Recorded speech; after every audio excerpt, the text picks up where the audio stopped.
สวัสดีครับคุณผู้ชมคุณผู้ฟังทุกท่านที่ติดตามชมช่องธรรมะธรรมดาในคลิปนี้เราจะมาฟังพระธรรมเทศนาของ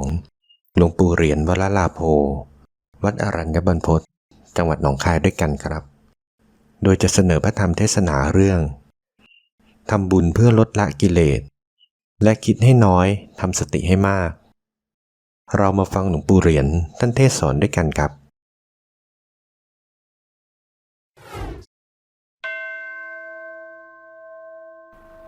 พากันตั้งใจฝึกใจของตนให้ดีจิตหรือใจดวงเดียวนี่นะเป็นแก่นแห่งชีวิตพระพุทธเจ้าทรงสร้างพระบารมีมา4 อสงไขยปลายแสนมากลับก็เพื่อที่จะให้บุญบารมีอันนั้นมาเป็นกำลังใจ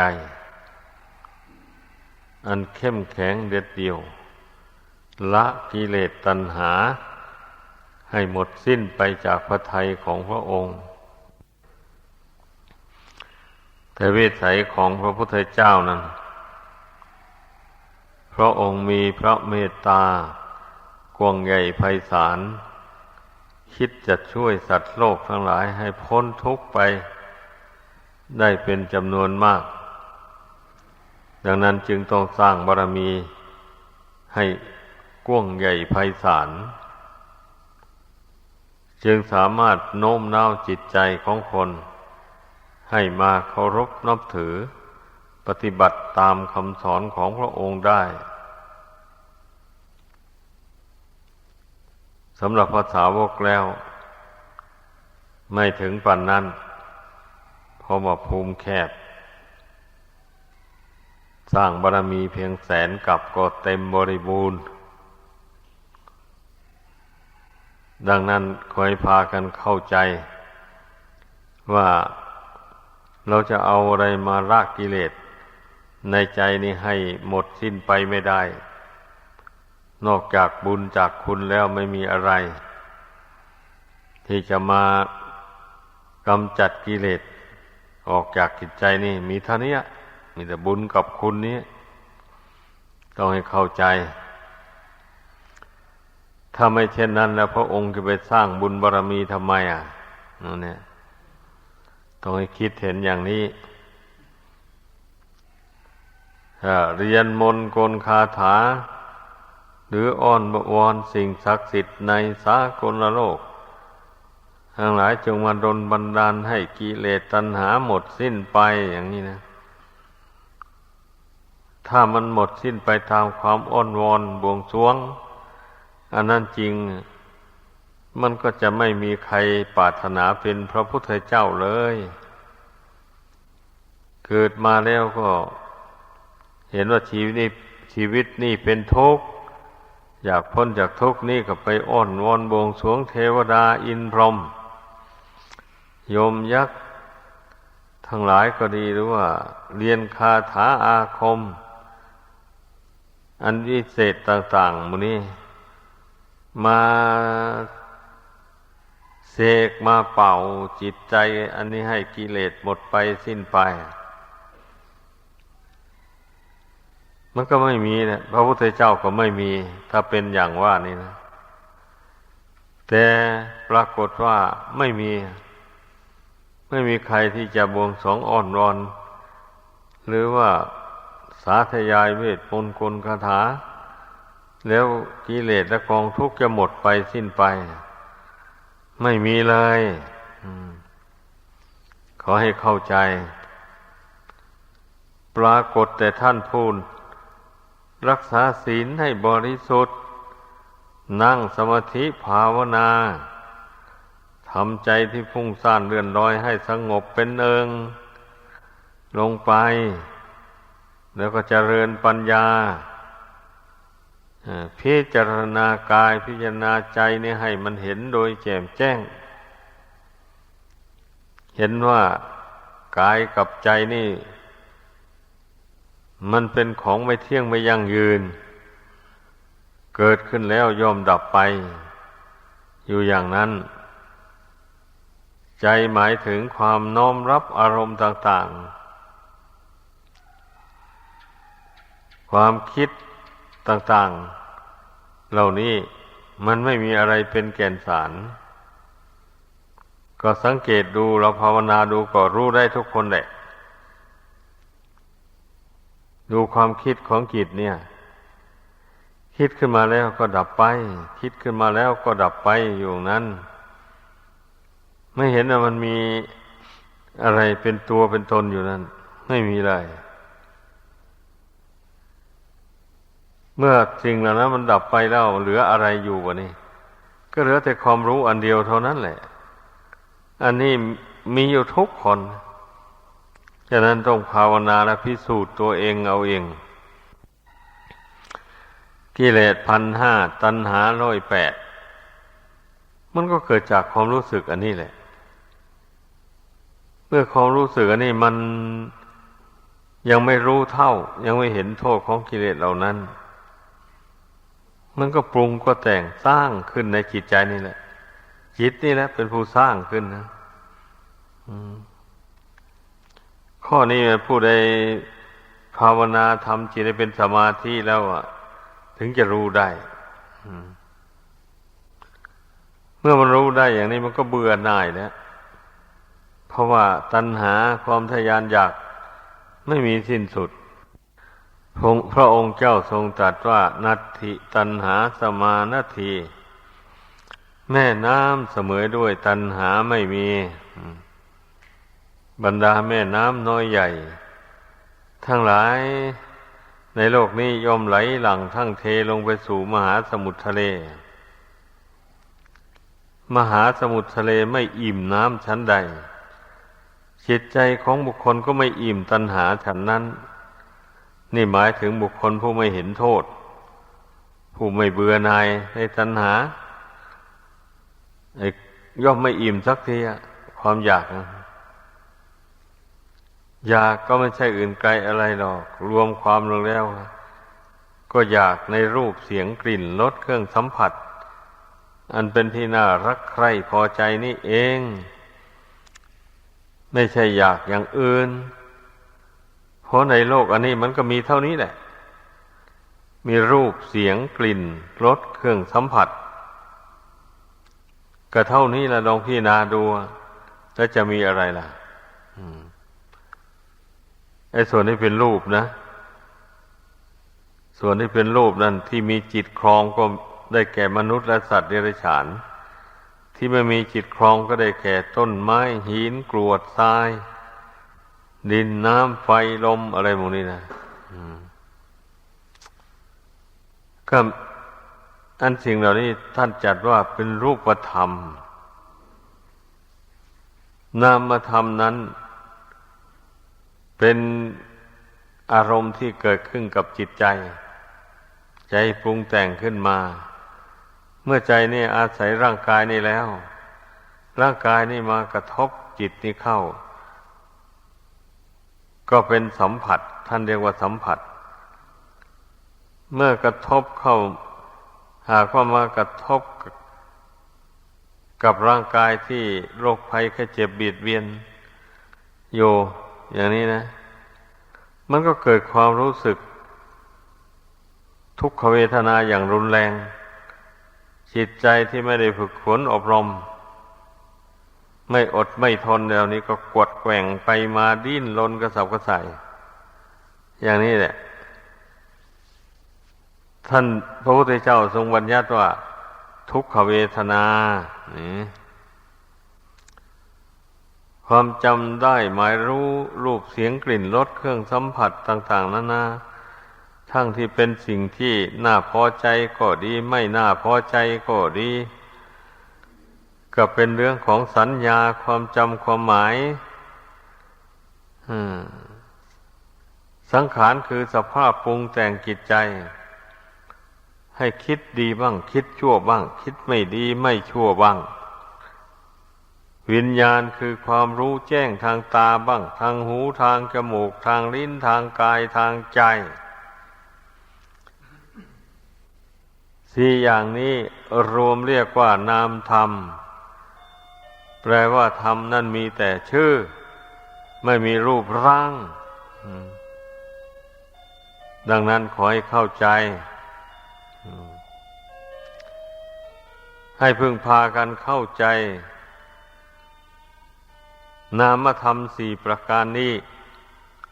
ซึ่งมันอาศัยกายกับจิตกระทบกันแล้วก็เกิดเป็นนามธรรมทั้งสี่นี้ขึ้นนี่พากันภาวนาดูอย่าพากันนั่งอยู่เฉย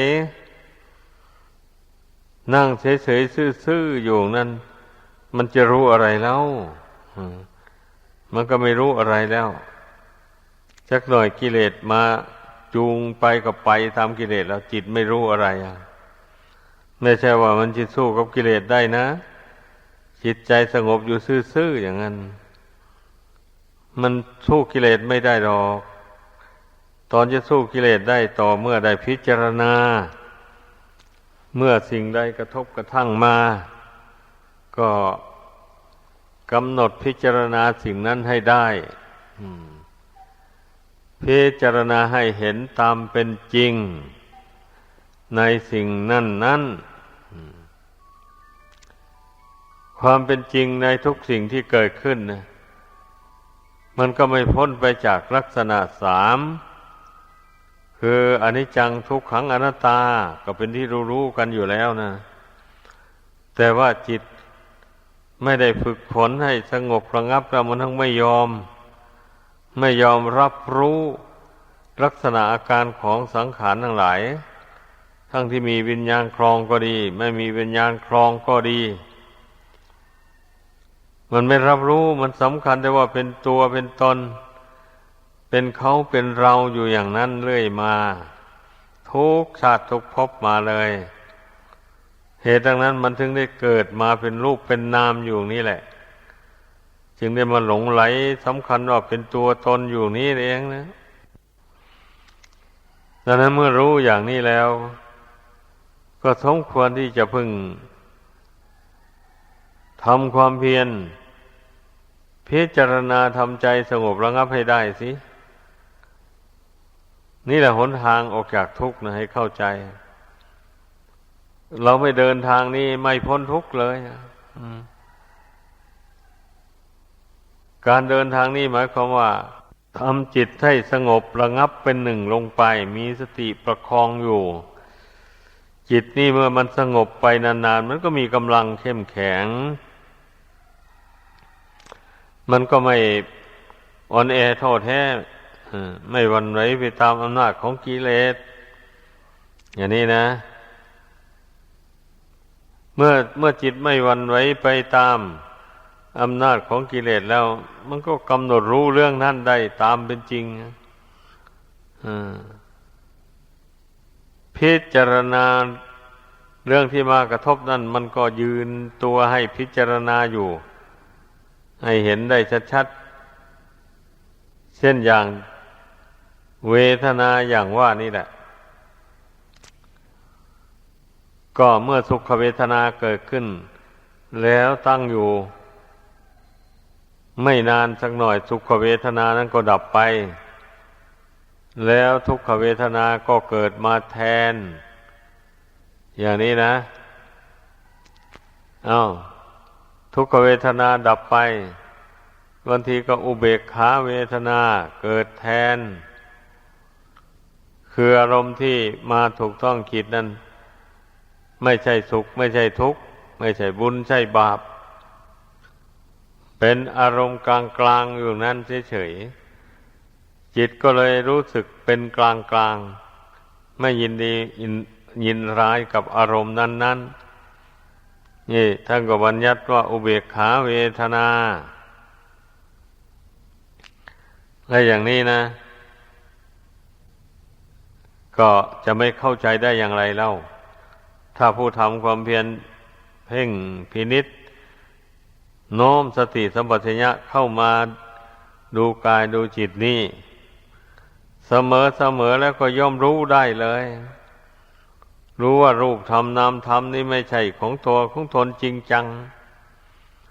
ท ถ้าเป็นของตนมันก็บังคับได้แหละใครจะไปอยากแก่อยากเก็บอยากตายอยู่นั้นเกิดมาแล้วอยากให้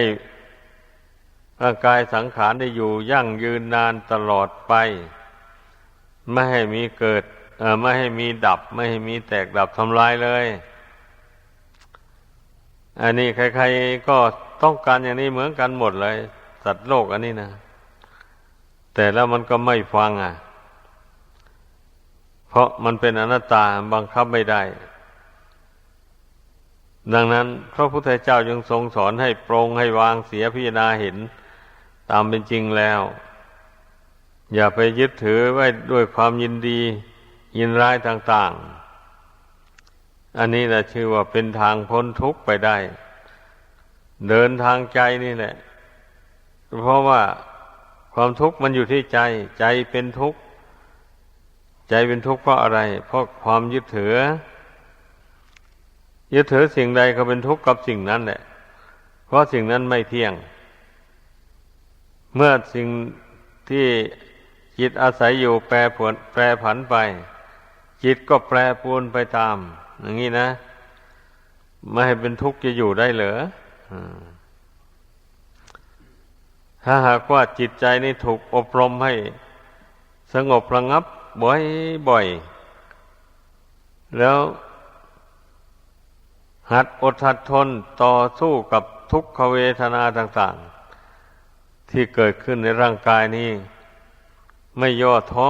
เวลาเจ็บหนักลงมาก็มีสติประคองจิตให้อดกั้นทนทานต่อทุกขเวทนาที่เกิดขึ้นนั้นก็อย่างนี้แหละการที่พระพุทธเจ้าสอนให้เราฝึกทำสมาธิภาวนาก็เพื่อฝึกจิตให้เข้มแข็งนั่นเองถ้าจิตไม่เป็นสมาธิแล้วมันอ่อนแออะไรมากระทบกระทั่งหน่อยหนึ่งมันก็ปลิวไปตามหวั่นไหวไปตามก็เป็นทุกข์เดือดร้อนไปตามอย่างนี้นะถ้าผู้ใดมาฝึกจิตใจของตนให้สงบระงับจากนิวรณธรรมทั้งห้าประการคือความรักความชังความง่วงเหงาหาวนอนความพุ่งซ่านรำคาญความสงสัยลังเลในเรื่องบาปบุญคุณโทษเป็นต้น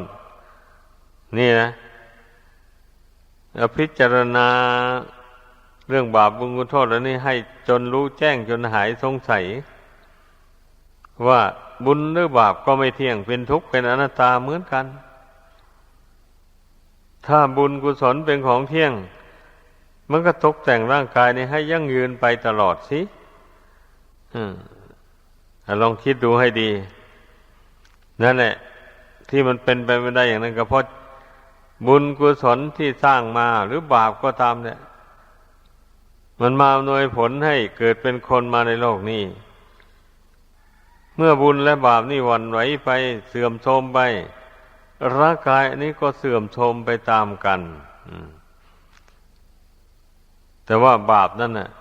ท่านมาตกแต่งร่างกายเกิดมันก็มีแต่ทุกขเวทนาเสวยแต่วิบากกรรมอยู่อย่างนั้นแหละจิตวิญญาณบางคนนะผู้ประมาทมาแต่ชาติก่อนหนหลังได้ทำชั่วติดตัวมามากมายอย่างนี้นะมาในชาตินี้ความชั่วมันก็แสดงฤทธิ์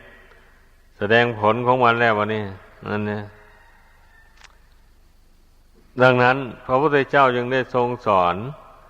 ให้พุทธบริษัทนั้นฝึกจิตใจของตนให้เข้มแข็งแก่กล้าไว้เผื่อว่ามารคือบาปอกุศลเหล่านั้นมันมารบกวนจิตใจมันจะจูงใจให้ไปทางชั่วหรือว่ามาจูงใจให้ทุกข์ให้โศกให้เสียดายอะไรในรูปในนามเหล่านั้นหรือตลอดถึงทรัพย์สมบัติภายนอกต่างๆนานาหมู่นี้นะกิเลสนี่มันย่อมให้จิตอะไรใจคล่องอยู่อย่างนั้นใจนี่จึงได้มัวหมองอยู่ด้วยความอะไรทั้งทรัพย์ภายในทั้งทรัพย์ภายนอก ทรัพย์ภายในก็ได้แก่อัตภาพร่างกายอันนี้แหละสติปัญญานี่เองนะทรัพย์ภายนอกก็ได้แก่ร่างกายสังขารแล้วก็เงินทองเข้าของดังกล่าวมานั้นอย่างนี้นะเราพิจารณาดูให้มันเห็นด้วยตนเอง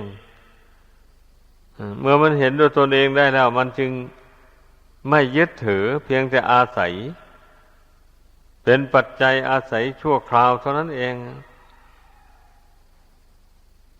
ผ้านุ่งผ้าห่มอาหารการบริโภคก็ดีที่อยู่ที่อาศัยก็ดียุกยาแก้โรคภัยไข้เจ็บก็ดีเป็นของอาศัยชั่วคราวทั้งนั้นเลยเราต้องพิจารณาให้รู้เห็นตามเป็นจริงอย่างนี้แล้วก็ปล่อยวางไว้ตามสภาพไม่ยินดีร้ายเมื่อเวลามันกระทบกระทั่งมากระทบด้วยในตาเป็นต้นก็ไม่หวั่นไหวจิตใจนั่นนะเพราะได้พิจารณาอยู่แล้ว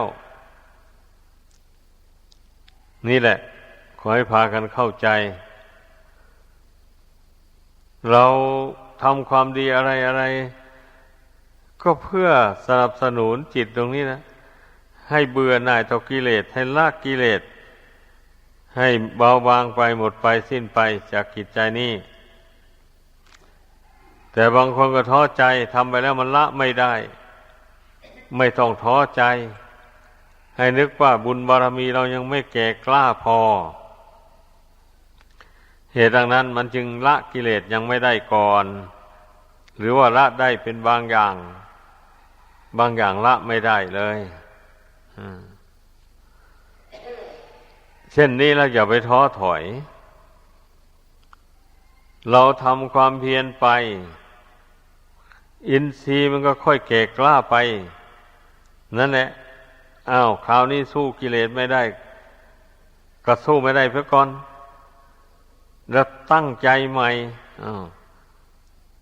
มีอุบายแยบคายสอนจิตเข้าไปอย่าให้มันอ่อนแอท้อแท้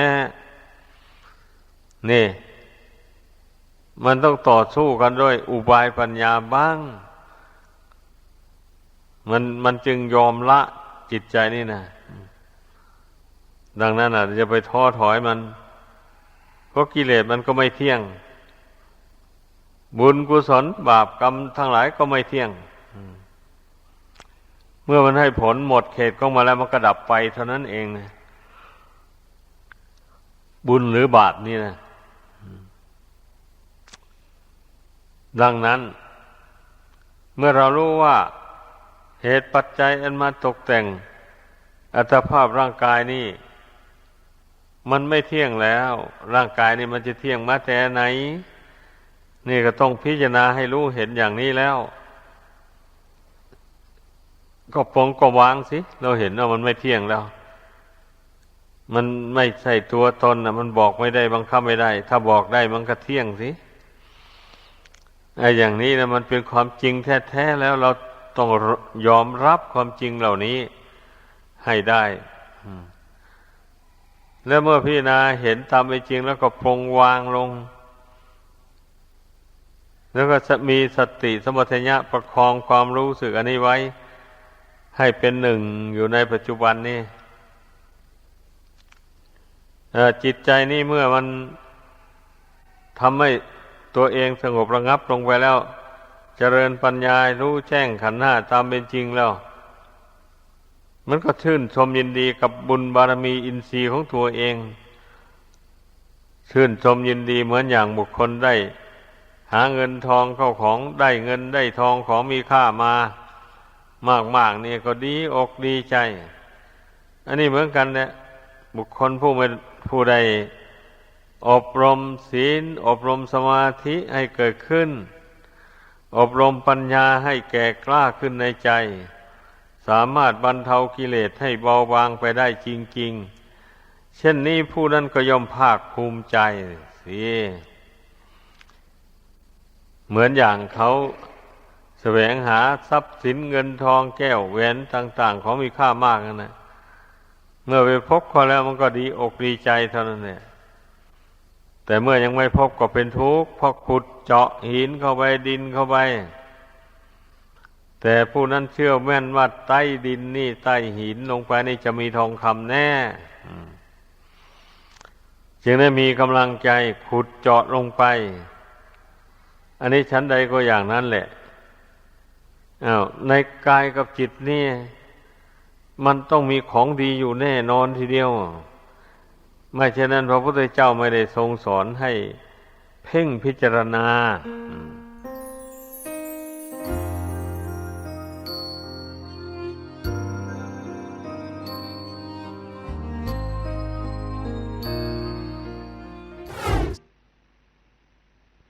ตอนนี้ไป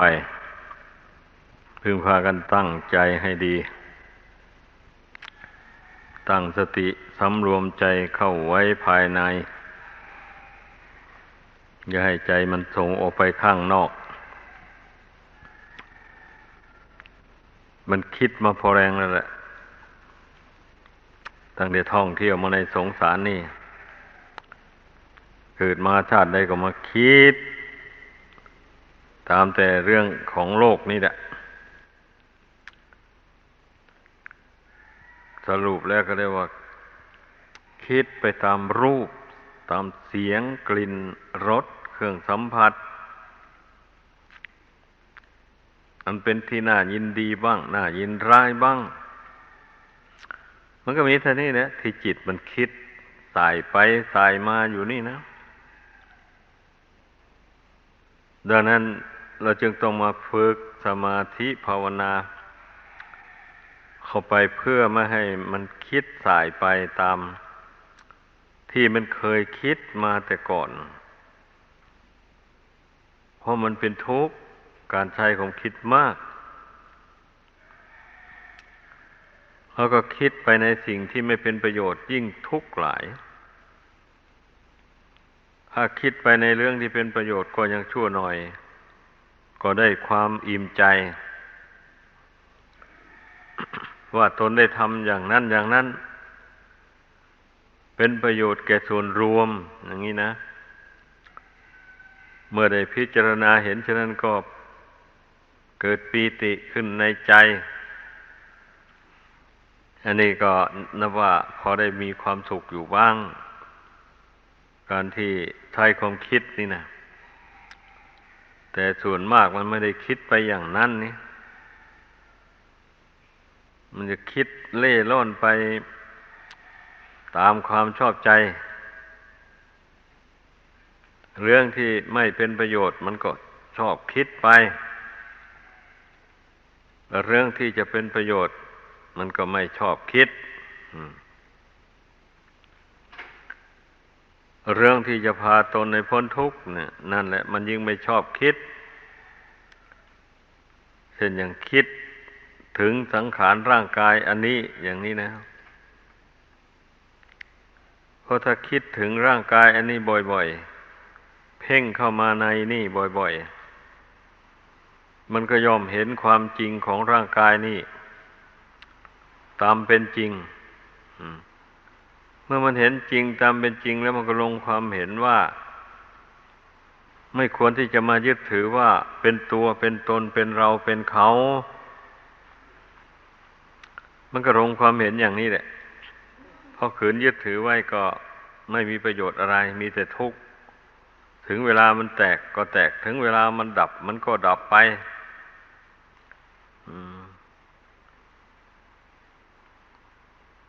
ไอ้ความคิดอย่างนี้มันคิดได้ทุกคนแหละแต่คิดขึ้นมาแล้วจะปล่อยวางความคิดอันนี้นะให้จิตมันรวมลงเป็นหนึ่งอย่างนี้นะมันทำไม่ค่อยได้มีแต่มันคิดเรื่อยเปื่อยไป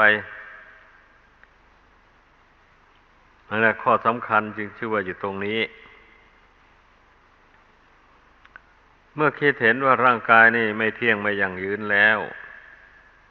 เป็นของแตกของดับแล้วอย่างนี้ก็ฝึกจิตนี่ให้ปรุงให้วางลงให้สงบไม่คิดไม่ปรุงไม่แต่งอะไรอีกในขณะนั่งสมาธิภาวนา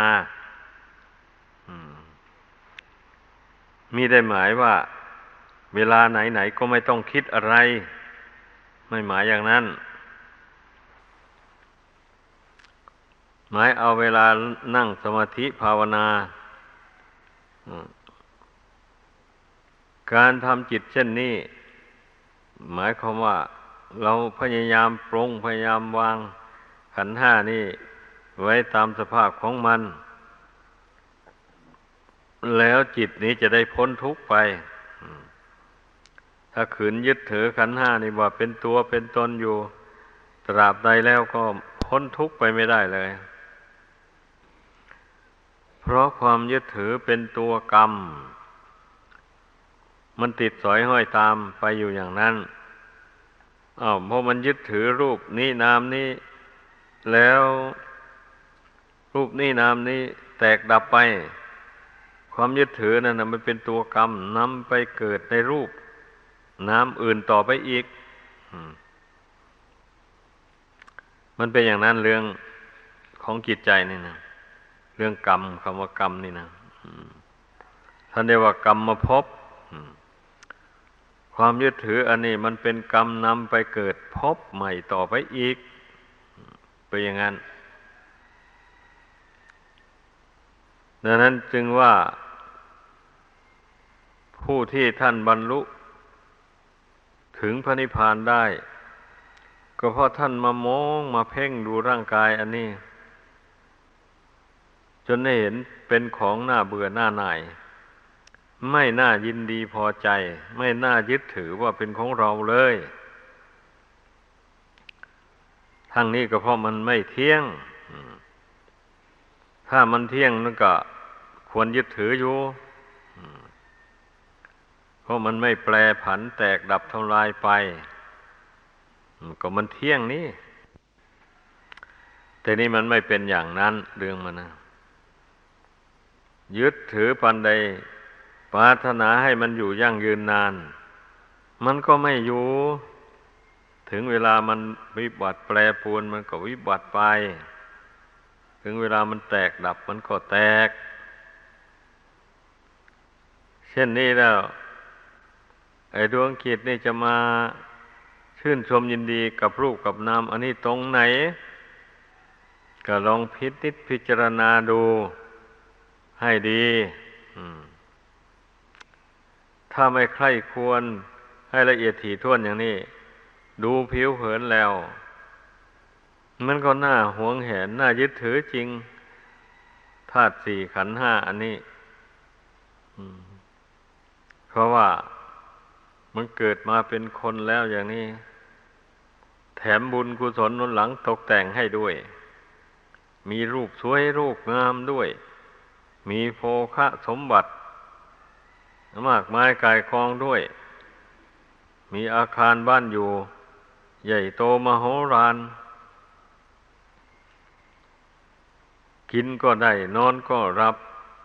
ไปไหนมาไหนก็คล่องแคล่วดีอันนี้แหละคนมันหลงตรงนี้แหละอันนี้นึกว่าตน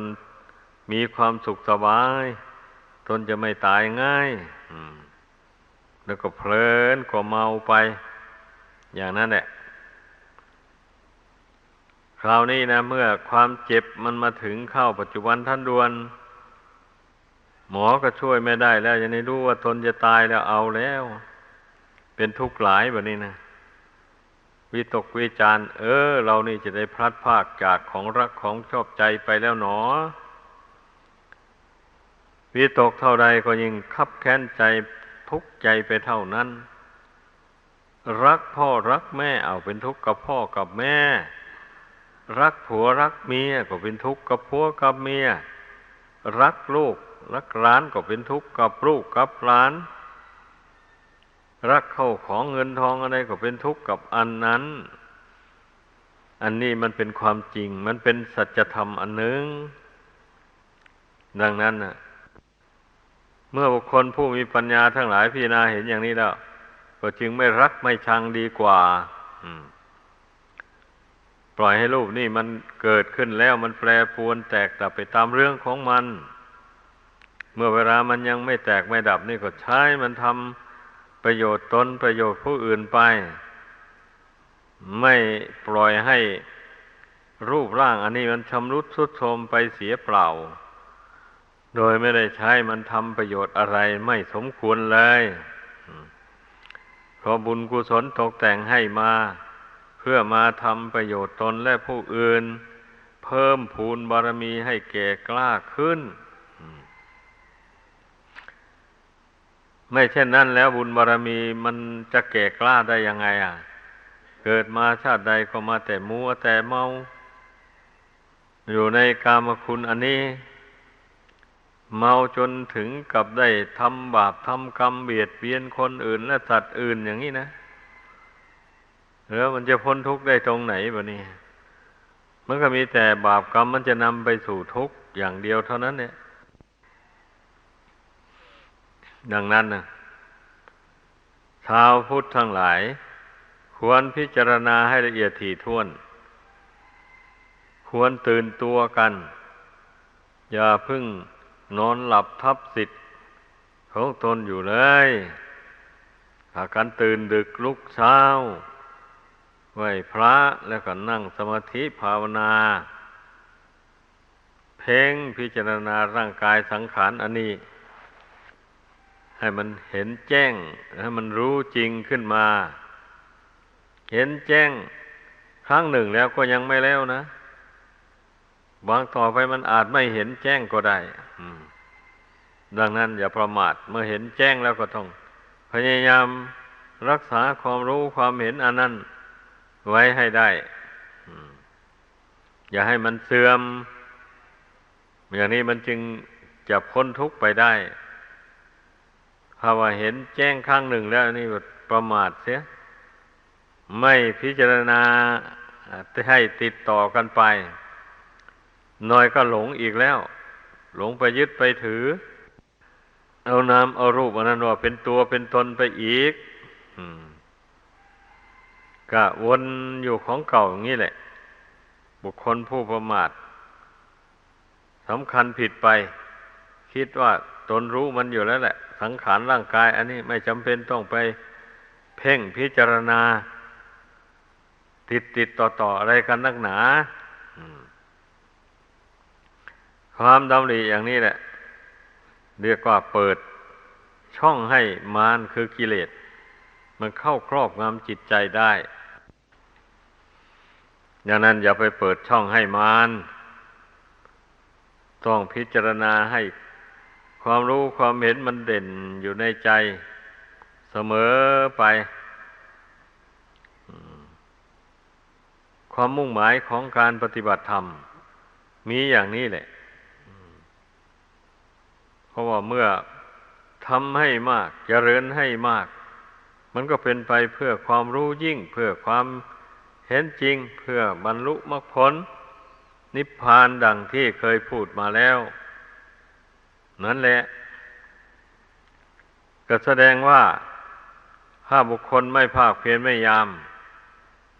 ทำความเพียรได้ติดต่อกันไปเรื่อยๆมันจะไม่รู้ยิ่งขึ้นได้หมายความว่าอย่างนั้นให้พากันถือเอาใจความตรงนี้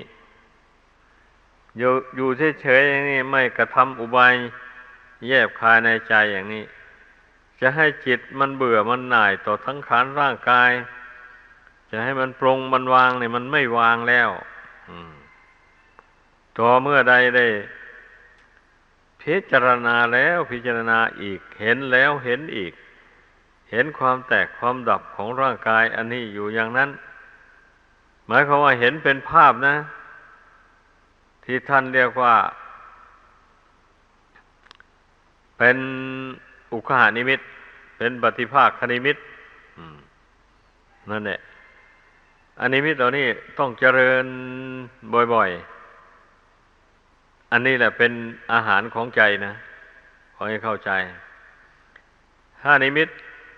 ดังว่านี่ไม่เกิดขึ้นในจิตใจแล้วใจนั่นจะเบื่อหน่ายในการพิจารณาไม่ดูดื่มจะอ่อนแอลงไปพิจารณาอะไรก็ไม่เห็นเพราะว่าเมื่อมันไม่เห็นแล้วมันก็ไม่ค่อยเชื่อแล้ววันนี้นะมันเป็นอย่างนั้นเรื่องมันนะถ้ามันเห็นเป็นภาพปรากฏ พอนึกถึงความแตกดับอย่างนี้นะปรากฏภาพแห่งความแตกดับนั้นมันก็ปรากฏขึ้นในใจมันเป็นงั้นถ้านึกถึงความเป็นสภาวะธาตุอย่างนี้ร่างกายนี่มันก็แตกลงเป็นธาตุดินธาตุน้ำไปอันนิมิตภาพเหล่านี้ย่อมปรากฏขึ้นในใจอย่างนี้นะท่านเรียกว่าอุคหานิมิตนะอันปฏิภาคนิมิตนั้นเพ่งธาตุเหล่านี้นะจนว่าใสเหมือนแก้วอย่างเงี้ยเพ่งกระดูกอย่างนี้จนใสเหมือนแก้วนั่นเลยถ้าเพ่งปรากฏได้อย่างนี้แล้วจิตก็ยิ่งสงบลงไปอย่างสนิทสนมสงบอย่างละเอียดแล้วออกเข้าไปเรียกว่าจิตสงบอย่างแนบเนียนเมื่อจิตสงบอย่างนี้แล้วมันก็อยู่ได้นานอยู่ในสมาธินะความเจ็บปวดความเหน็ดเหนื่อยเมื่อยล้าอันใดมันก็ระงับไปเพราะว่าจิตนี่มันละเอียดเข้าไปแล้วมันไม่ได้สัมผัสกับร่างกายส่วนหยาบนี้มากมายสัมผัสก็สัมผัสเบาๆละเอียดมากเช่นนี้ทุกขเวทนามันจึงได้เบาบางไปพึงพากันเข้าใจการที่จิตมามีความรู้สึกต่อร่างกายนี่หยาบๆไม่ละเอียดนี่นะมันย่อมได้เสวยทุกขเวทนามากเป็นอย่างนั้นดังนั้นจงพยายามเมื่อเวลาปกติโรคภัยไม่เบียดเบียนก็พยายามเพ่งให้อุคหานิมิตปฏิภาคนิมิตบังเกิดขึ้นในจิตใจให้ได้เมื่อมันเกิดขึ้นแล้วก็รักษานิมิตนั้นไว้อย่าเพิ่งให้มันเสื่อมนึกถึงเวลาใดก็ปรากฏเวลานั้นอย่างนี้นะเมื่อทำใจได้อย่างนี้แล้วมันมีสักขีพยานอยู่นี่แบบนี้นะมันจึงไม่หลงรักหลงชังไปในรูปในนามต่างๆเหล่านั้นพอมานึกถึงรูปนั้นเวลาใดมันก็แตกก็ดับให้เห็นอยู่มันก็เป็นเท่าเป็นฐานเป็นอัฐิธาตุลงไปคำว่าสัตว์ว่าบุคคลคำว่าสวยว่าขี้ร้ายหมดนั้นไม่มีแล้วหายไปหมดอันจิตนี่เนี่ยมันไม่ยอมรับสภาพความจริงดังกล่าวมานี้ส่วนมากเป็นอย่างนั้นแหละทั้งที่รู้อยู่ว่ามันเป็นอย่างนั้นแต่แล้วมันก็ยังไม่ยอมรับความจริงนั้นตรงนี้สำคัญมากดังนั้นพระศาสดาจึงได้ทรงสอนให้ใช้อุบายปัญญาสอนจิตนี้เข้าไปก็หมายความว่าตัวเองสอนตัวเองนั่นแหละสำคัญมากเมื่อตนน้อมสติเข้าไปควบคุมจิตให้ถึงให้นิ่งให้สงบอยู่แล้วอย่างนี้ก็ใช้อุบายปัญญาสอนเมื่อจิตใจมันคล้องอยู่กับสิ่งใดก็สอนให้มันเห็นโทษสิ่งนั้นสอนให้มันเห็นความไม่เที่ยงไม่ยั่งยืนในสิ่งนั้นสอนให้มันเห็นความแตกดับทำลายเป็นสภาวะธาตุลงไปในสิ่งนั้นไม่มีสิ่งใดที่จะไม่ลงเป็นธาตุดินธาตุน้ำไม่มีรูปร่างกายอันนี้ก็บุญกรรมตกแต่งให้จึงได้มีรูปร่างอวัยวะน้อยใหญ่ต่างๆนี้จึงได้เคลื่อนไหวไปมาในสถานที่ต่างๆได้นั่นแหละคนผู้ไม่ภาวนาไม่พิจารณาเห็นเหตุเห็นปัจจัยของรูปกายนี่โดยแจ่มแจ้งแล้วมันก็ถึงได้หลงนั่นแหละถ้าพิจารณาเห็นว่าบุญกรรมที่ตกแต่งร่างกายนี่มันก็ไม่เที่ยงนะมันหมดเป็นเหมือนตะเกียงและโคมไฟอาศัยน้ำมันกับไส้ แล้วจุดไฟเข้าไปไฟก็ไหม้ไส้ไหม้น้ำมันไปเรื่อยๆน้ำมันก็หมดไปทีละน้อยละน้อยไปไส้ตะเกียงก็หมดไปทีละน้อยเหมือนกันไปแล้วน้ำมันน้อยลงไปน้อยลงไปแล้วแสงไฟมันก็หรี่ลงเป็นอย่างนั้นพอบุญหมดลงไปบุญเก่านะหมดลงไปเท่านั้นชีวิตอันนี้ก็แตกดับทำลายลงไม่สามารถจะคงที่อยู่ได้เลยมันก็เหมือนกับตะเกียงโคมไฟถ้าน้ำมันหมดลงไปเมื่อใดไฟก็ดับปุ๊บลงเมื่อนั้นเลยอุปมานี่นะควรจำไว้ควรน้อมเข้าไปพิจารณาในร่างกายสังขารนี่มันเป็นอย่างนั้นจริงๆเป็นเหมือนตะเกียงโคมไฟนั่นแหละ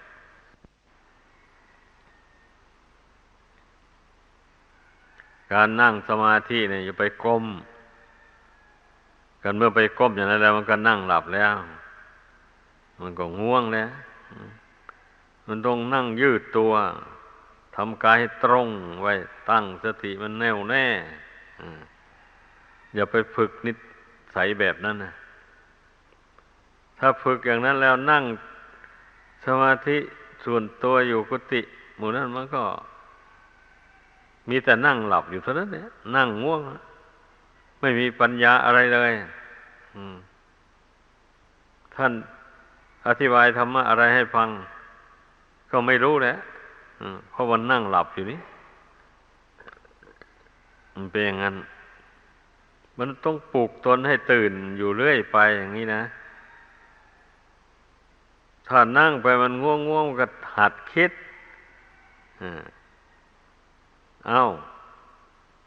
กำหนดเรื่องอะไรคิดก็กำหนดมาจิตมันชอบพิจารณาเรื่องใดในกรรมฐานก็กำหนดเรื่องนั้นมาพิจารณาถ้าพิจารณาลงว่าทำไมมันจึงง่วงอย่างนี้นะมันจะวินิจฉัยตัวเองได้อย่างไรมันง่วงเพราะมันไม่มีอุบายแยบคายในใจในขณะที่นั่งสมาธิภาวนาอยู่ถ้ามีอุบายแยบคายคิดนั่นคิดนี่พิจารณานั่นนี่ให้เห็นแจ้งชัดลงไปอะไรอย่างนี้นะมันจะไม่ง่วงเลยลองทำดูอันนี้ส่วนมากเท่าที่สังเกตดูแล้วมันไม่เป็นอย่างนั้นเนี่ยถ้าฟังเทศน์แล้วสำรวมจิตเข้าไปก็แทนที่จะกำหนดรู้ตามเห็นตามที่ท่านอธิบายไปไม่แล้วฟังเสียงเพราะแล้วก็เคลิ้มไปตามเสียงอันนั้นเลยโดยไม่แยบคายในใจแล้วผู้แยบคายในใจวะเมื่อกำหนดตามที่ท่านแสดงไปหากเราเห็นแจ้งตามนั้นจิตก็นึกขึ้นมาได้เรื่องนี้เป็นความจริงเราก็เห็นแจ้งอย่างนี้เรื่องนั้นเป็นความจริงอย่างนั้นเราก็กำหนดรู้ไว้ทันเมื่อมันความง่วงไม่ครอบงำจิตใจพิจารณาตามธรรมะที่ท่านแสดงไปโดยปริยายต่างๆอุบายอันใดมันถูกกับจริตของตนมันก็ถึงขึ้นมาเลยเรื่องนี้เป็นอย่างนั้นนะอย่างนี้นะจิตใจมันก็ตื่นขึ้นแล้วเมื่อใจมันตื่นขึ้นร่างกายมันก็ตื่นมันก็ไม่ง่วงมันต้องมีอุบายแยบคายอย่างนั้นเรื่องมันนะแม้เรานั่งอยู่โดยลำพังไม่มีผู้สอนก็มีอุบายแยบคายอย่างนั้นเพื่อป้องกันความง่วงให้เข้าใจถ้าทำอุบายอย่างนั้นมันก็ยังง่วงอยู่เนี่ยมันก็จำเป็นต้องลุกไปล้างหน้าล้างตาเดินเหินไปมาอะไรดำริตรีตองธรรมะที่ร่ำเรียนมาท ที่ได้ยินได้ฟังมาหรือว่านึกถึงประวัติความเป็นมาของพระพุทธเจ้าเป็นมาอย่างไรเราได้ฟังมานี่พอเมื่อมานึกถึงประวัติของพระพุทธเจ้ามาปรากฏในใจแล้วโดยรู้สึกว่าโอ้พระพุทธเจ้าเป็นผู้วิเศษจริงๆประเสริฐจริงๆอย่างนี้แหละจิตมันก็ตื่นชื่นบานต่อพระพุทธคุณนั้นก็หายง่วงหายเหงานี่อุบายที่พิจารณาแก้ง่วงแก้เหงามันมีอยู่บางทีก็ไปยืนอยู่ที่อากาศโปร่งๆแล้วก็แหงนหน้าขึ้นดูท้องฟ้าดูดวงดาวดูดวงพระจันทร์ถ้ามีนะแต่ดวงดาวนั้นไม่เคยขาดจากท้องฟ้าแงนหน้าเพ่งดูไปทำใจให้สว่างให้เปิดเผยไม่โน้มจิตไปแต่เพื่อความหลับเท่านั้นตั้งสติควบคุมจิตให้เบิกบานต่อธรรมต่อบุญต่อกุศลต่อคุณพระรัตนกรัยอยู่อย่างนั้นก็อย่างนี้แหละวิธีฝึกตนนะถ้าหากว่าไม่ทำอย่างนี้แล้วก็ชื่อว่าไม่ได้ฝึกตนเลยขอให้เข้าใจนี่กันบวชอยู่มันก็ไม่ทนทานเนี่ยเพราะว่าภาวนาทางจิตใจก็ไม่ได้ผลไม่ได้ความสุขความอิ่มใจอะไรอย่างนี้นะมันก็ใจจืดใจจางจากการประพฤติพรหมจรรย์แม้ผู้อยู่ครองเรือนก็เหมือนกันแหละถ้าภาวนาไปแล้วไม่ไปหน้ามาหลังอะไรเลยไม่รู้ความจริงของชีวิตอะไรเช่นนี้มันก็เบื่อแล้วเอาไปเอามาไม่อยากภาวนาเลยผู้ภาวนาที่มันไม่เบื่อไม่หน่ายก็เพราะภาวนาแล้วโน้มสติเพ่งเข้าไปตามลมหายใจเข้าออกสติให้ระลึกเข้าไปมันถึงความรู้สึกอันนั้นแล้วควบคุมความรู้สึกนั้นให้เป็นปกติอยู่ได้แล้วมันจะพิจารณาอะไรมันก็เห็นแจ้งในสิ่งนั้นชัดเจนเมื่อมันเห็นแจ้งแล้วมันกระดูดดื่มแล้ววันนี้นะใจมันกระดูดดื่มแล้วมันมองเห็นแจ้งอยู่เหมือนอย่างบุคคลที่มองเงาหน้าของตนที่หน้ากระจกบานใหญ่กรวดดูตรงทุกกระเบียดนิ้วของหน้าไม่มีสิวมีฝ้าไม่มีแผลเป็นปรากฏอยู่เลยแล้วก็มีน้ำมีนวลมีผิวพรรณผุดผ่องเมื่อเห็นเงาหน้าของตัวเองนั้นแล้วก็ชื่นใจไม่เศร้าใจถ้าไปมองเงาหน้าตัวเองไปเห็นไฝบ่ไปเห็นแผลเป็นหัวสิวระบาดอยู่ทั่วงี้นะก็มักไม่พอใจแล้ววันนี้ดังนั้นนะชั้นใดเมื่อบุคคลมามองดูจิตตัวเองแล้วเห็นด่างเห็นพร้อยมัวหมองอยู่ด้วยกิเลสมันก็ไม่ได้ชื่นชมอะไรแล้ววันนี้นะก็ไม่ปรารถนาอยากภาวนาซ้ำเลยผู้เช่นนั้นเลยว่าเข้าใจผิดไปก็ถ้าหากว่าจิตนี้ไม่ยึดเอากิเลสตัณหาไว้ครอบงำตนให้เศร้าหมองขุ่นมัวแล้วไซพระศาสดาจะไม่สอนคนให้ภาวนาเลยที่พระองค์ทรงสั่งสอนให้ภาวนานั้นก็เพราะเหตุว่าจิตใจของคนธรรมดาสามัญนี่มันสร้างกิเลสมาครอบงำตัวเองให้เศร้าหมองขุ่นมัวอยู่นั้นแล้วก็หาความสุขสบายไม่ได้ดังนั้นแหละพระองค์เจ้าจึงได้ทรงสอนให้พุทธบริษัทภาวนา เพ่งเข้าไปหาจิตคือความรู้สึกอันนั้น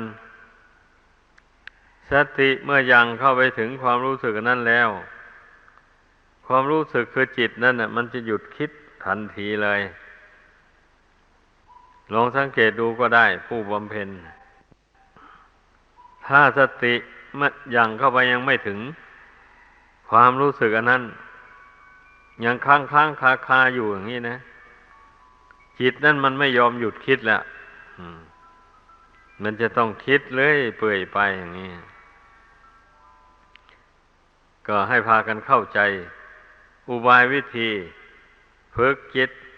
ที่พุ่งซ่านเลื่อนลอยให้สงบดังชี้แจงให้ฟังมานี่แต่ส่วนมากมันก็เป็นเช่นนั้นแหละไอ้ผู้ภาวนาเนี่ยมีอยู่สองอย่างหนึ่งก็นั่งภาวนาเข้าไปแล้วมักจะนึกถึงอารมณ์ที่เป็นอดีตอนาคต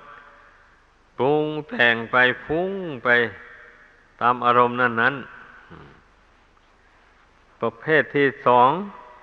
นั่งภาวนาเข้าไปแล้วก็มีแต่ง่วงมีแต่เคลิบเคลิ้มไม่อยากทำงานอะไรเลยจิตใจเนี่ยร่างกายก็นั่งโอนไปเอ็นมาอยู่นั่นผู้ภาวนาไม่เป็นมีลักษณะสองอย่างนี้ก็เมื่อเพ่งพิจารณาอยู่นี่มันก็รู้ได้นะไม่ใช่ทำไมมันจะรู้ไม่ได้ล่ะก็เมื่อมันรู้ได้เนี่ยก็หาทางแก้ไขนี่นะถ้ามันฟุ้งซ่านรำคาญอยู่บ่อยๆอย่างนั้นก็พยายามเพ่งลมหายใจเข้าออกเนี่ยอย่าไปสงสัยอย่างอื่นเพราะสติกำหนดรู้ลมหายใจเข้าออกไม่ได้จิตมันยังคิดส่งไปตามอารมณ์ต่างๆภายนอกที่เป็นอดีตล่วงมาแล้วบ้างที่เป็นอนาคตยังไม่ถึงบ้างมันก็เป็นไปอย่างนั้นแหละจิตถ้าสติยังเข้าไปควบคุมไม่ได้นะมันเป็นงั้นสติลืมลมหายใจเข้าออกจิตมันก็ไม่อยู่ย่อมเลื่อนลอยนี่สังเกตดูถ้าคราวใดสติยังเข้าไปถึงความรู้สึกอันนั้นได้ความรู้สึกอันนั้นมันจะหยุดคิดหยุดนึกทันทีเลยมันจะรู้ตัวอยู่อย่างนั้นแบบนี้รู้ตัวว่าเป็นปกติอยู่ไม่อ่อนแอท้อแท้ไม่พุ่งซ่านรำคาญอะไรนี่เรียกว่าจิตเป็นปกติอยู่ที่ว่าไม่ปกติก็เพราะมันเคลื่อนไหวอย่างว่านั่นแหละถ้าไม่นั่งโงกง่วงอยู่ก็คิดสร้างวิมานบนอากาศอยู่อย่างนั้นความจริงนะก็ต้องเตือนตนเข้าไปสิเวลาอย่างนี้ไม่ใช่เวลาไปทำการทำงานอะไรถึงคิดไปได้มันก็ไม่สำเร็จประโยชน์อะไรก็ต้องเตือนตนเข้าไปอย่างนี้แหละมันถึงได้ตื่นตัวคนผู้มีจิตฟุ้งซ่านนะต้องเตือนตนเข้าไปบ่อยๆเลยทีเดียวเตือนครั้งเดียวแล้วยังไม่พอต้องเตือนบ่อยๆต้องมีเพียรพยายามเพ่งพินิจอยู่อย่างนั้นวิริเยนะทุกขมัจเจติพระพุทธเจ้าตรัสไว้นะผู้จะล่วงพ้นจากทุกข์ได้ก็เพราะมีความเพียรดังนี้ตามพุทธภาษิตนี้นะแสดงว่ากิเลสนี่มันเหนียวแน่นจริงๆไม่ใช่ว่าเราจะไปละให้มันขาดไวๆได้ตามประสงค์ไม่ใช่อย่างนั้นนะเพราะมันฝังรกฝังรากมาในจิตใจนี่มันนับชาติไม่ถ้วนแล้วที่ล่วงแล้วมาดังนั้นเราจะมาทำความเพียรละมันนิดๆหน่อยๆอย่างนี้ แล้วจะให้มันดับไปจากจิตใจให้หมดนี่ไม่มีทางนะขอให้เข้าใจ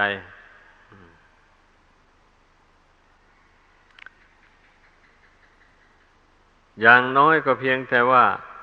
ทำจิตใจสงบลงไปมันก็ไปข่มกิเลสนั้นอยู่เท่านั้นเองนะอานุภาพแห่งสมาธิ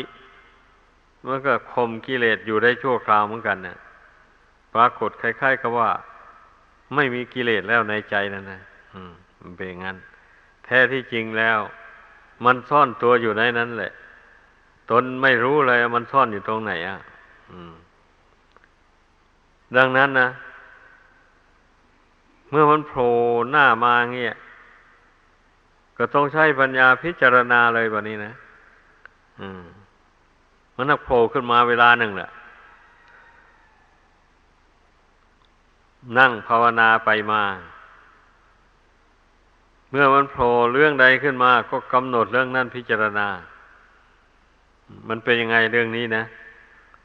มันถึงปรากฏในมโนทวารนี่โยเพ่งพิจารณาดูแล้วก็รู้ได้ว่าจิตใจมันยึดไว้มันยึดอารมณ์อยู่เรื่องนั้นไว้เมื่อเผลอสติเข้าไปมันอารมณ์นั้นมันจึงโผล่ขึ้นมาในจิตในความรู้สึกมันจึงคิดจึงนึกขึ้นมาเป็นอย่างนั้นถ้าอย่างนั้นเราก็สาวหาต้นเหตุมันพบแล้วก็ละกำหนดละอย่างนี้เพราะใจมันยึดถือเรื่องนี้ไว้มันจึงมีความคิดวิตกวิจารณ์อย่างนี้เราต้องกำหนดละมันเพราะว่าความคิดอย่างนั้นความยึดถือในเรื่องต่างๆเหล่านั้นล้วนแต่เป็นของไม่เที่ยงไอ้เรื่องที่ยึดถือนั้นมันก็ไม่เที่ยงมันเกิดแล้วมันก็ดับไปแต่ใจมันหลงต่างหากนะหลงฟื้นเอาเรื่องเก่าขึ้นมาเป็นงานเรื่องมันนะเอาเรื่องเก่านั่นแหละเล่า10 ครั้งอย่างโบราณท่านว่านั่นแหละก็เพราะมันไม่เห็นแจ้งโดยปัญญามันถอนรากของกิเลสชนิดนั้นออกไปยังไม่ได้เมื่อมันมีรากอยู่ตราบใดมันก็แตกหน่อขึ้นมาอยู่ตราบนั้นกิเลสเนี่ย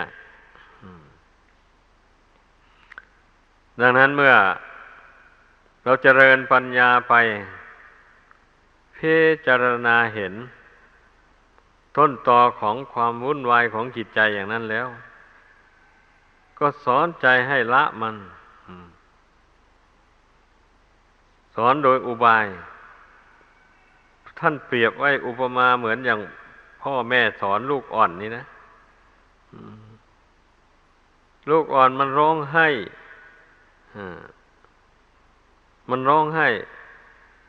พ่อแม่ก็ปลอบลงไปโอ้อย่าร้องลูกอย่างนั้นเดี๋ยวก็แม่จะเอาข้าวให้กินบอกเดี๋ยวแม่จะอาบน้ำให้เดี๋ยวแม่จะพาไปนอนอะไรอย่างนี้นะเดี๋ยวแม่จะหาของเล่นมาให้อย่างนี้ปลอบใจมันไปมางี้เด็กๆเมื่อมันได้ของเล่นแล้วมันก็หายร้องมันเป็นอย่างนั้นแหละอันนี้ชั้นใดก็อย่างนั้นแหละเมื่อจิตนี้มันได้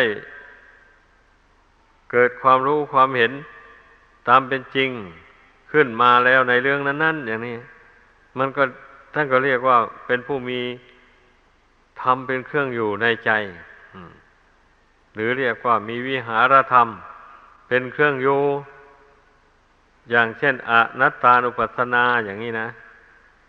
จิตเห็นแจ้งในสภาวธาตุสภาวธรรมทั้งหลายเป็นอนัตตาไม่ใช่เราไม่ใช่เขาตัวตนอะไรที่ว่าสัตว์ว่าคนนั่นสมมุติเอาสภาวธาตุเหล่านี้ต่างหากสมมุติว่าเป็นสัตว์เป็นบุคคลเป็นของสิ่งนั้นสิ่งนี้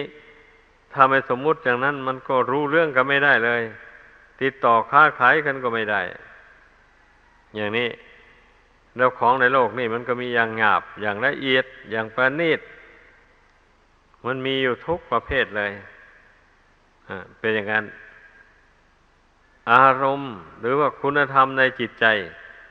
ของคนเรานี่มันก็เป็นเช่นนั้นแหละมันมันก็มีหลายประเภทมีทั้งอย่างหยาบอย่างกลางอย่างละเอียดเมื่อปัญญามันไม่ละเอียดมันก็มองไม่เห็นกิเลสส่วนละเอียดอารมณ์ส่วนละเอียดเมื่อปัญญามันอยู่ในขั้นหยาบมันก็รู้ตั้งแต่กิเลสชั้นหยาบมันก็ละได้แต่กิเลสหยาบมันเป็นอย่างนั้นถ้าปัญญามันก้าวขึ้นไปอย่างกลางอีกมันก็ไปรู้กิเลสอย่างกลางที่ท่านเรียกว่านิวรณ์ห้ามันกั้นจิตไม่ให้บรรลุความดีได้เมื่อมันเห็นด้วยปัญญาอย่างนั้นมันก็ละได้นี่ทุกสิ่งทุกอย่างมันขึ้นอยู่กับปัญญาบัดนี้เมื่อลึกซึ้งเข้าไปแล้วนะละเอียดเข้าไปมันอยู่กับปัญญาการปัญญามันจะเกิดขึ้นได้ก็เพราะมันพิจารณาบ่อยๆมันเป็นอย่างนั้นเดิมมาให้เข้าใจถ้าไม่มันพิจารณาแยบคายโดยอุบายต่างๆบ่อยๆแล้วก็ปัญญาจะไม่เกิดปัญญาส่วนละเอียดมันก็เกิดจากความคิดอันละเอียดอย่างนี้นะเพ่งคิดอยู่ในปัจจุบันนั้นอยู่ในความรู้สึกอันนั้นไม่ให้มันความคิดส่งออกไปข้างนอกเลยรู้อะไรก็รู้อยู่ในปัจจุบันรู้อยู่ที่รู้นั้นมันก็แจ่มแจ้งได้เลยแบบนี้นะมันเป็นงานเรื่องมันนะละอะไรก็ละอยู่ที่รู้นั่นแหละเมื่อเห็นแจ้งแล้วก็ละปรงวางอย่างนี้นะเมื่อปัญญาสอนจิตเข้าไปบ่อยๆเนี่ย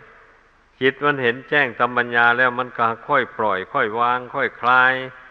ความยึดความถือออกไปเรื่อยๆเมื่อทำความเพียรไปไม่ท้อถอยมันก็อาจจะคลายออกหมดเสียเลยก็ได้กิเลสตัณหานั่นนะดังแสดงมา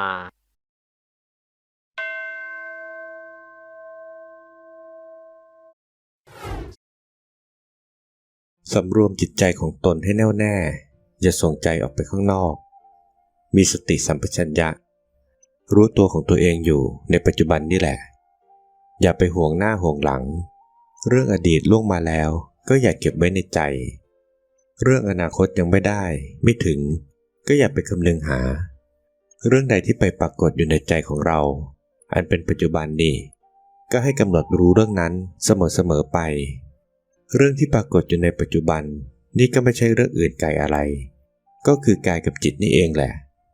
ลมหายใจเข้าออกอยู่นี่ก็เป็นส่วนหนึ่งของร่างกายความรู้สึกนั้นคือดวงจิตนี่แหละที่มันปรากฏอยู่ในปัจจุบันนี้ให้พึงพากันเข้าใจพระศาสดาทรงสอนให้เราผู้บำเพ็ญผู้ปฏิบัติธรรมนั้นให้กำหนดเอาปัจจุบันนี้เป็นหลักโอวาทธรรมหลวงปู่เหรียญวรลาโภขอขอบคุณทุกท่านที่ได้สนับสนุนช่อง YouTube ธรรมะธรรมดาด้วยครับทุกครั้งที่ท่านดูอย่าลืมช่วยกันกดไลค์กดแชร์เพื่อเป็นการทำให้คลิปธรรมะของเราได้มีการเผยแพร่ออกไปมากขึ้นและที่สำคัญอย่าลืมกดติดตามช่องธรรมะธรรมดาด้วยนะครับขออนุโมทนาบุญกับทุกท่านที่ร่วมรับฟังด้วยกันครับสาธุ